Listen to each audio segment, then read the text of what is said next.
Welcome to the Attract Capital webinar series. Today I'm your host Jack, and I'm here with Attract Capital founder and CEO David Barnett. Hi everybody.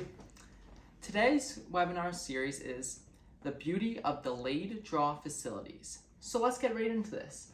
David, can you please explain the delayed draw facilities? Sure, Jack. So a delayed draw facility is a component of a loan facility that's used post-closing usually to fund future acquisitions. And it's within the discretion of the borrower. They activate the need for the money on a post-closing basis. So it's really future lending capacity for the borrower. And how are these delayed draw facilities structured? Very good question, Jack. So they're usually structured as another tranche of the term loan. So for example, let's say there's a $10 million initial funding. Under a term loan, there could be an additional $10 million tranche as a second part of that term loan. And it usually has the same covenants, it has the same credit metrics. It can happen in one of two ways. Either the lender can commit to the delayed draw facility as part of the initial facility, in which case the borrower knows that the money's there, or the lender could say it's not committed, but we're going to reserve this capacity for you in the future if you have a need for it. They're negotiating the term sheet, and usually if the deal is a cash flow structured deal, let's say 3 times EBITDA, the delayed draw facility will also be at a 3 times deal. So they're very flexible, they're very scalable, and it's just more money for the borrower for future capital needs. And going back to that 10 million tranche example, how would that money be used by the company? So they would be used by the company for, I'd say 80% of the time we do delayed draw facilities for our clients.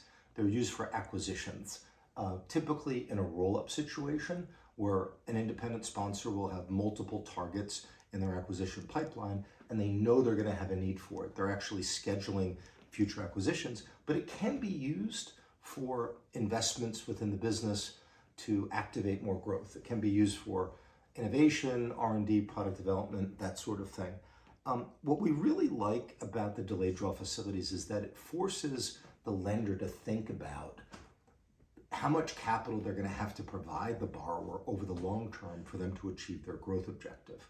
And it results in more of an alignment of long-term objective between the borrower and the lender. Because if the borrower needs 20 million and the lender only wants to put out 10 million, then it's probably a good match. So it really forces the alignment, and it results in more of a relation-based decision on behalf of both parties to want to do business with each other. And in your point of view, what makes these delayed draw facilities a thing of beauty?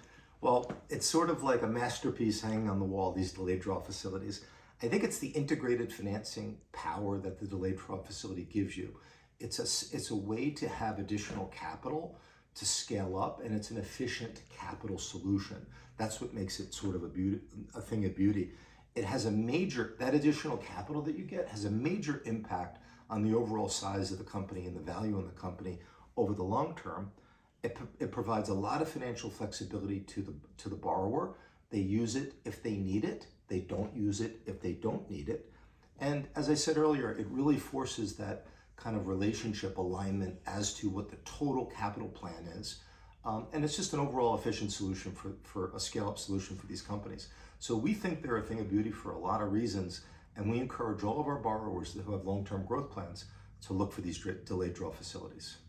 Well, there you have it. Thank you everyone for tuning in, and we look forward to seeing you next time on the Attract Capital webinar series. Thank you.